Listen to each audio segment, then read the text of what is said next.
Hello, everyone, and namaste. Today's topic is comparative religion. So let's discuss why do we want to talk about something like this. So here's my reasoning. Today, you can talk to anyone on the planet in real time. It's important to understand each other's perspective to communicate effectively and appreciate different points of view. You might be curious about what the other side thinks or why certain things are the way they are. Better understanding of the context behind cultural practices. I think there's a lot of confusion on the subject, and it leads to advantage taking, conflicts, despite having good intentions. As we go along, I would also point out and reflect on certain religious and cultural origins of common words and phrases in various languages. What are we doing? So this is an objective attempt to understand, compare, and contrast the different belief systems. It's a scientific, verifiable, fact-based approach. We will not pass any judgments of inferiority or superiority, but merely point out the differences which I think are important to understand the subject. And let's talk about what's often considered a taboo subject. It's better than making wrong assumptions. How are we going to do it? I think this is the most important thing to understand, the framework of how we approach the subject. So we'll be using the following categories. The first one is cosmology. Cosmology deals with how a particular belief system sees the universe, sees the cosmos.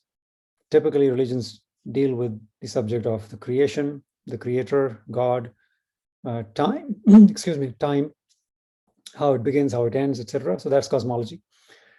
We will talk about the truth claims, what each belief system thinks are the true claims, what is non-negotiable according to a certain system. We will discuss history centrism, which is again a term that I heard from Sri Rajiv Malhotra. Basically, how important is history in a certain belief system? Exclusivity, how does one system view people from outside that system? How does the knowledge transmission occur in a particular religion or belief system? And finally, verifiability and repeatability. Are the truth claims verifiable? Are they repeatable? Can anybody go and try them out for themselves? So that's the sort of the framework that we will be using. And since it's going to get a little bit long, I'm going to break it up into various parts, and each part can then address one specific point. So before we begin, here's a quick pop quiz for you. Are all religions the same? Are the teachings the same? Do all paths lead to the same place? Are Allah, God, Bhagwan, Buddha, Vaheguru, Yehovah, Devi, Devta, etc., are they one and the same? Is Devalaya, church, mandir, all houses of God by different names? If you answered yes to any of these questions, it's my assertion that by the end of the talk, you would be reconsidering that answer.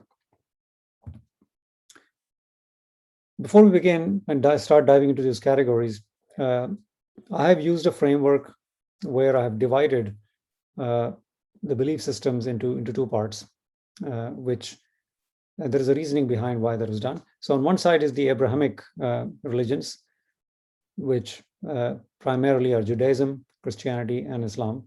There are some others like Baha'i and a few others, but vast majority is covered by the first three. So Abraham was a patriarch, which is, he's considered an important figure in all these three religions. And that's the commonality. They also share a lot of cosmology. And it all starts with the story of creation, which we will get into in a second. But basically, the story of Adam and Eve is shared equally by all three systems. The other commonality is the geography of origin. So all the first three Abrahamic religions originated in the Middle East. On the other side, you have dharmic systems. I'm not calling them religions on purpose because the word religion does not quite capture the entire spectrum of what the system stands for. So let's just use the word systems. We've got Hinduism, Buddhism, Jainism, and Sikhism, which all originated in India, what is today called India. And they have a certain worldview, which we will see. So that's my categorization. And since we don't have time to study everything under the sun, I will pick Christianity, Islam, and Hinduism uh, to to do this comparison and contrast. So that's my framework. Let's dive in.